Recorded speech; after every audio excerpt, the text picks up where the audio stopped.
Towards Understanding with Clayton Bielen values being a positive radio program for everyone.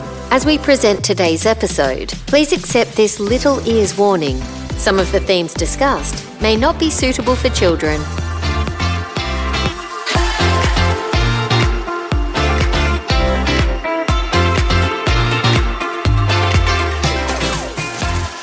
This is Towards Understanding. You're with Clayton Bielen, and via the wonders of Zoom, it is wonderful to be able to have a chat to the author of the book Loved, Saved, Healed. Louise Wilkinson joins us. G'day, Louise.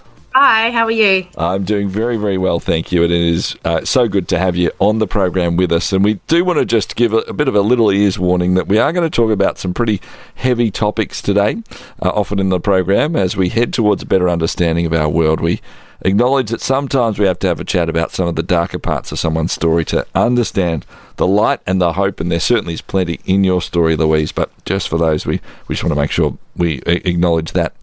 Louise, often we sort of start at the start of someone's story. I want to start a bit more in the middle of your story, actually, which was the moment when you realised, actually, I need to go through some processing of things that have happened in the past. So can we sort of start in that middle, that time when you realised, actually, I've got to work through something that's been going on for me many, many years before? Yes, so I think it was around 2017. I found myself back in hospital in a mental health ward, I think maybe for the third or fourth time. I'd always really struggled with my mental health, anxiety, depression, PTSD, and I'd been through a period of psychosis, which had led me to go into hospital. And I had tried many forms of therapy and many medications, and nothing had really worked for me in terms of processing the trauma and being able, to live comfortably and happily. So I started what is called schema therapy, which is basically a type of trauma therapy. And it was traumatizing, but it was so freeing to actually be able to process the trauma in my brain and have it put into the right place in my brain. So I was able to, process it and work through it. And it was just life-changing, really, to be honest. Yeah. So as you went through this, you started sort of unraveling some of the past, and this is where we do need to have some conversations around it, because the past for you was incredibly traumatic, and something that no one should ever have to go through. Could you take us through what you were discovering and processing as you went through that time? Yes, so I was sexually abused by my father for around 13 years, which is a really, really long time. The abuse started in infancy.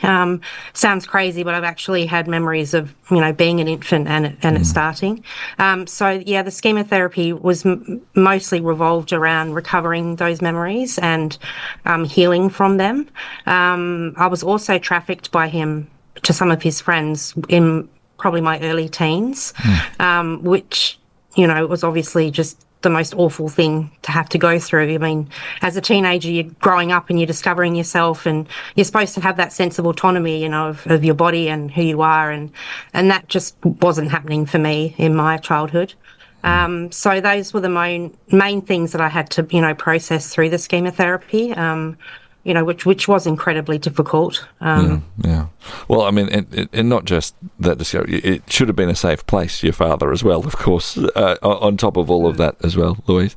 Can I ask a real, before we talk a bit more about what it meant to process and then get through that, for somebody from the outside, how does it work? I'd imagine that there's been those questions that you go, all right, well, you weren't, everyone can understand sort of shutting down memories that you just cannot go back to.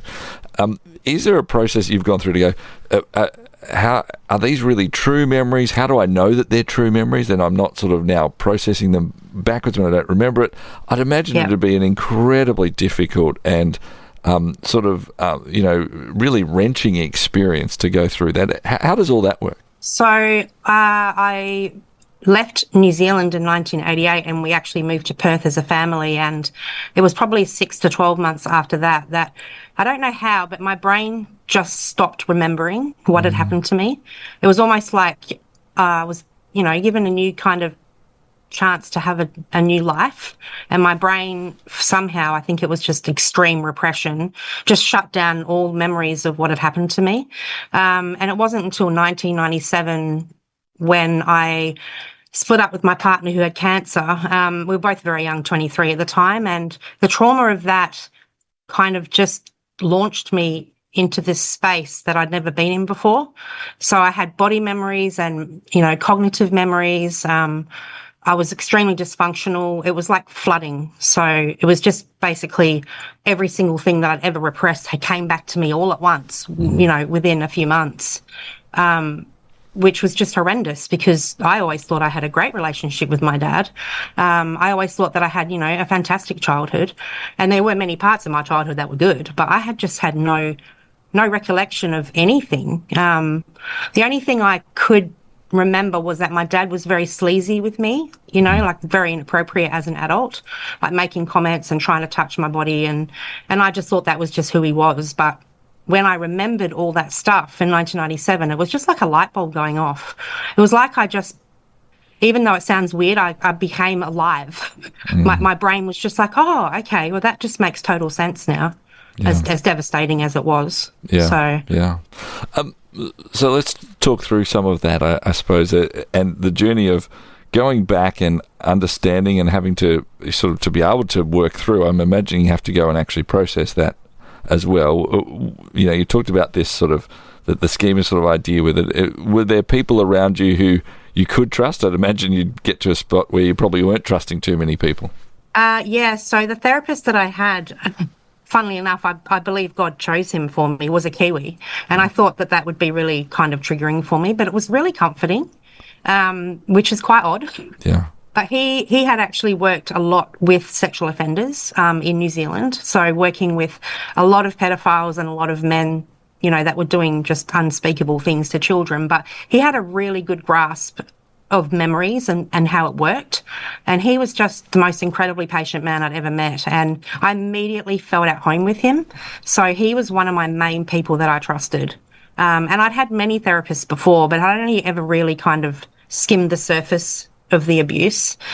This was going right deep into core memories, and there's a thing in schema therapy. It's kind of a memory correction process where you recall a traumatic event, and then the therapist will put himself into the event and rescue you from that. Sounds a little bit weird when I talk about it, but it actually really works. It actually resets your brain so you're not so traumatized, and so those memories can go into that part of your brain and just become memories. They're not in that active front part of your brain where they're just controlling everything all the time. They're actually able to be processed as memories and put in the right filing cabinet, if you will. Yeah. The other person was obviously my husband, someone that I really trusted greatly, and he was there for me, the whole time. So that, that was beneficial. Yeah.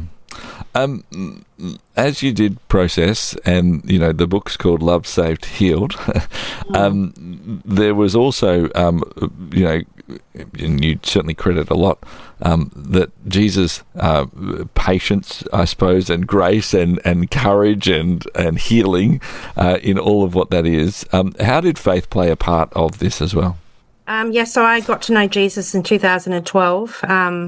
I was in a terrible space. I was a single mom. I had terrible PTSD. I was a drug addict, and it's almost like he just knocked, and I just, accepted his invitation. And I didn't really know what I was doing at the time. I kind of just said yes, and, I accept Jesus into my heart. Then I just kind of kept living my life. But over a period of time, he just started changing me. First, he got me free off drugs, which I never thought would happen. And then obviously he helped me through the schema therapy. And he just, the word of God just replaced all that negativity and all that rubbish that was left over from the abuse, that I was to blame for the abuse, that I was, to live in shame for all of my life, that I was never able to have proper relationships. And so the word of God just replaced all of that stuff. And it was like my brain just became new, really. Yeah. Just remarkable that's the state that it can be in that regards. Even as you touched on there as well, Louise, there's addictions and all sorts of things that you found yourself in as well. As you look back, I think most people, if they've even just heard the story so far, like, boy, no one deserves to go through one part of these things, let alone multiple parts. How do you reflect on, I suppose, even especially from God's perspective, that there's lots of conversations in faith communities around, that people hurt people and it's not God doing it and all these sorts of things. But as you look back at the trauma, the abuse and the things that have occurred, how do you, I suppose, put God into that picture and the fact that you went through that? Where was God in all of that, I suppose, is the question. Yeah, I think that's a really good question, and it's something that I talk about in my book. I think I really kind of struggled with it, on and off for the first few years of where was he and why didn't he protect me and step in? And I mean, it's something that a lot of believers and unbelievers talk about, but I just firmly believe he obviously knew what was happening to me, and he could have rescued me at any time, and he chose not to. And I think that he chose not to because he wanted me to be ultimately dependent on him and trust in him. But he also wanted me to be going through all of that so I could be really strong for other people and I could write my book for other survivors. And that is why I wrote my book, is so I can help other survivors, with healing and forgiveness and that journey that seems kind of impossible. But I also think, if he was going to rescue me from that situation, he would have to rescue everyone. Like, how would he choose?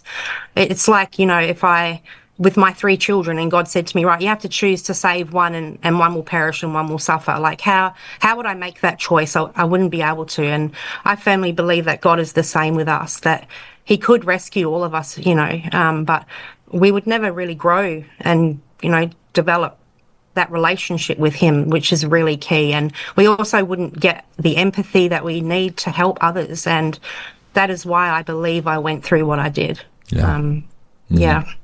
We're going to be back with Louise Wilkinson, the author of the book Loved, Saved, Healed, in a couple of minutes' time. We want to talk about a few things. We want to talk firstly about how she's able to use her story to help others, and part of why, as she mentioned there, she has written this book.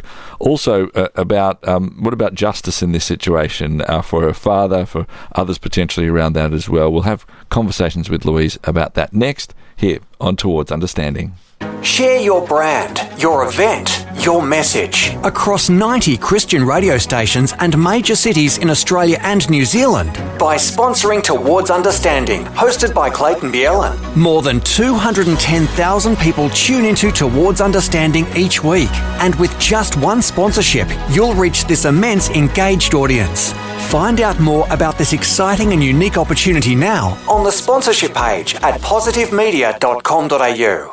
Louise, can we ask the question, you've talked about this sense that, you've had to do some hard yards, and, we're talking about it in a couple of minutes. It's literally decades of work to get to a better place and to even be able to talk about this. Justice for your father, for the friends, his friends are abused as well. What happened and occurred in that space? Well, not a lot, to be honest. I think after I remembered, I just kind of cut contact with my parents for quite a long time, and my mother passed away in 2004. And then after that, I just drifted away from my father, to be honest. I just decided that my punishment, or the punishment, was going to be that he was no longer in my life. So I've never pursued, legal justice for what happened. I think because in my mind, it's not going to change anything, and it's not going to make my life any better. It's not going to change what happened. To be honest, I don't know why I never really did pursue justice for him. I think as he gets older, he's heading into his 80s now, that it just he probably wouldn't even go to jail anyway. It would be very difficult and complicated, especially because the abuse happened in New Zealand, and he probably would be deported if he was found guilty. And I don't want that. I'm not really interested in that. But what I am interested in is God's vengeance and God's justice. And I do believe that he will, that there will be justice for me, but it's going to be in the supernatural that, I probably won't even know about it. Yeah. The book Love, Saved, Healed, which is quite something. Would you say that you are healed from your experiences now, or still healing? I think I'm still healing. every time I think, okay, I'm at that place where, there's no more work to be done, something will happen, in my children's lives or my life. Things are happening in my marriage at the moment and some things are coming back to me. I've had new memories in the last few years, which I just didn't think was possible. But, I see it as, we're like onions. There's lots of layers. And the forgiveness is also, there's a lot of layers of forgiveness. Every year or two, I'll be praying about something and God will say to me, you need to forgive him again. And I'll be like, again? And he says, yes, you need to keep forgiving him, because that's how forgiveness works. That it's a very complicated process. I don't think I'll ever be not dealing with it. I think it will always affect me. And I've had to come to peace with that. Yeah. Part of why you wrote this book was to help others as well. Talk us through, I suppose, before we even talk about how you hope to help, the fact that you went through this. The byline's a story of hope. I would imagine even writing a book like this brings back memories. So talk us through the process of writing it. Yeah, so I think it was just before my son left for the army, and every time I kind of sat down and had my quiet time, God was like, oh, I want you to write something. And I was like, okay. So I'd always kept journals, and I thought maybe he just wanted me to keep journaling. And, over a number of months, it became clear that he wanted me to write my story. So at the start, I kind of just ignored him and was like, oh, yeah, I'll get to that, when I want to. And then it just became that every time I had quiet time with God, he was like, no, you need to write your story now. And he became quite loud. And quite persistent. So I started writing about from 2012 when I was saved. And then I kind of stopped, and then I went back to the start of when my parents met. And I knew that the first few chapters were going to be really tough for me, like about my abuse and what I suffered from that. So that was really difficult. I actually stopped sleeping a few times. I had quite bad insomnia, and it made me remember more things, and it was really traumatic for me, but I kind of pushed through it because I thought that obviously there's a purpose to all of this. And I just really trusted God that he knew what he was doing, even if I didn't know what I was doing. And so the book kind of went back and forth. I'd write some from the second part of the book, which was after I was saved. Then I would go back to the start, and write more things about my childhood. And so there wasn't any kind of linear way that the book went. It just kind of chopped and changed. And then suddenly it was finished. And I was like, what am I going to do with this? Like, I knew that God wanted me to publish it, but I always thought I'll publish it because I want to help others. But I didn't realize the amount of healing that I got from writing the book. I became a lot more stable. A lot happened for me while writing it, and there was a lot of healing for myself, which was actually a real surprise, to be honest. Yeah. When you talk about healing, what does that look like for you? For me, in my everyday life, it's just that I don't carry around this massive amount of fear with me and this massive amount of panic. Because my life was so traumatizing in the early years, I just learned to deal with a certain amount of chaos in my mind. So everything was just very chaotic for me. I was never able to sit down properly and rest. My cortisol levels were just always high, even as an adult. I suffered from PTSD, extreme PTSD or complex PTSD. So the fight or flight response was just turned on all the time. So I was angry. I was, emotional a lot of the time, but I couldn't process my emotions. I couldn't even, describe my emotions or my feelings. So the healing that's come is, I'm a lot more peaceful now. I can sit down and watch a movie without being distracted back in 1980 something. I can work now, I can love my children, and I can be present in today a lot more than from when before I was healed. Yeah. Your heart for it was, I'm sure, to sort of tell your story. That's one part of it, but also very much has been to help others who may have gone through something similar or are going through something that has serious consequences as well. Talk us through about the aims from that perspective of the book. Yeah, so over the years, I've met multiple women mostly that, have suffered abuse or, there's all different sorts of sexual abuse. There's covert abuse and there's like full-on abuse like I went through. But I have actually met a lot of people, and I think they either deal with it in two ways. They either shut it down and don't deal with it at all, or it just causes so much chaos, and conflict in their lives, but they just don't really know how to deal with it. And I think the Jesus thing was what prompted me to write the book, because without him, I still would be going in and out of hospital, and I still would be back where I was before. So that was kind of my aim, was to introduce people to Jesus, because he is the ultimate healer, and he will heal us, when we ask him and we invite him into our lives. Like, God has done absolute miraculous things in my life, and not just me, but my family and those people around me as well, that I've been praying for. And I've seen a lot of miracles since I got saved. And so I think introducing people to Jesus was a massive motivator to write the book. What about the response to it in that regards? How have people responded? And I'm sure, and certainly not asking you to share people's names, but what have people said about the fact that they've been able to read that and be a part of it? Yeah, received a really good response from, my network of friends. And unfortunately, my sister has not read the book, and she said she's just not able to, and I've accepted that. But yeah, in my kind of group of friends. Is that because she went through something similar? Is that the intent of that, or what was the reasons around that? She didn't really say, but she really struggles with what I went through. She won't talk about it with me. It's just something that she's just chosen not to deal with. Yep. It's just too difficult, I think. Fair enough. And I think she sees my life as, well, if you're going to deal with your abuse, then this is the sort of life you're going to have. Yeah. And I'm assuming she just decided a long time ago that's not the life that she wanted. Yep. So I've had to accept that, which has been quite difficult. But apart from her, I've an amazing response, to be honest. I've had a lot of friends that have come to me, and when I had a book launch here in Perth, and it was only a small kind of affair, but I've had people approach me and say, I had this happen to me when I was young, and just knowing that my story has touched them, it just makes it all worth it. Like, if I can get one person to deal with their stuff and their abuse, and another person maybe to come to Jesus, then, it's all been worth it. Yeah.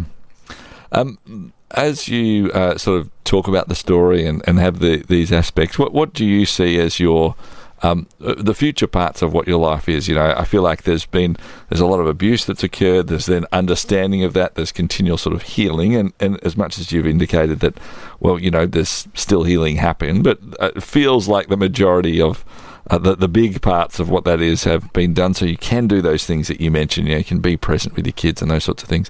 What do you think the next stage of your life will actually look like, Louise? I would really love just to, continue with a ministry, really, of just sharing about the gospel and sharing what Jesus has done for me, and really just meeting with other survivors, because sexual abuse just has such detrimental effect on all parts of your body, not just, your brain, but your physical body as well, and your emotions. So I'd really just love to connect with other survivors and just tell them that there's hope, for healing, and maybe share about my experiences with the schema therapy, because before that, I just wasn't functioning as a human being. I didn't even know the therapy existed. So perhaps, having some sort of healing ministry would just be so wonderful. I feel like I'm ready now. I'm in a space where I can talk about what happened to me, and I don't have to go running off and hide somewhere. I don't have flashbacks, or, I can talk about what happened to me, and I can go to bed that night and sleep. So you are right in saying that the majority of my healing, has been done. Yeah. Well, Louise, thank you so much for having a chat to us today. It's important to have these conversations. It's important to talk about the fact that there is a God who loves us, who, despite whatever we have gone through, can heal and help, and that there is hope in that regard, and your story certainly does do that. We wish you all the best with this book, Loved, Saved and Healed. Thank you so much for taking the time to chat to us. Thank you so much for having me. It's been a real blessing. My guest, Louise Wilkinson, here on Towards Understanding. Share your brand, your event, your message across 90 Christian radio stations and major cities in Australia and New Zealand by sponsoring Towards Understanding, hosted by Clayton Bielan. More than 210,000 people tune into Towards Understanding each week, and with just one sponsorship, you'll reach this immense engaged audience. Find out more about this exciting and unique opportunity now on the sponsorship page at positivemedia.com.au.